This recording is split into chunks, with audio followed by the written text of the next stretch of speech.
For reimbursement, select natin kung sino yung i-issuean natin ng cheque. And then, lagay natin yung details, particulars. Yung sa supplier, pag normal transaction kasi, si pay at saka supplier isa lang. Pero pag reimbursement, si supplier, invest na si Albert ang ilalagay natin, palitan natin kung kanino yung talaga ibinayad yung pera na i-reimburse natin sa kanya. Sample ito, kasi kuryente, si Bukeco. Importante talagang ma-classify natin, may classify natin yung supplier kasi ito yung details na ilalagay natin sa tax report natin at saka sa CDR natin. So next, select natin yung fund source, AIP, then electricity, 6,000.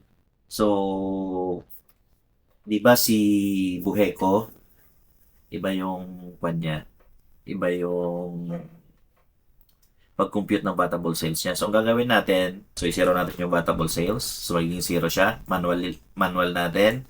Or 2.6 lang yung 2% na nandun sa bill. Tapos, yung 5% na nasa bill natin is, sabihin natin 5.21. Sample lang to siya. Then, click natin yung 2%. So, yung 2% dito, i-copy lang natin. Lagay natin dito. Then, yung 5%, kung ano yun na dito sa 5%, yun din lang ilalagay natin dito. So, balance na siya. Then, pwede ko sa balance. Now, so ilagay natin yung check date, number, and amount. So, then yung signatories. Tapos, pag print na natin yung DB natin.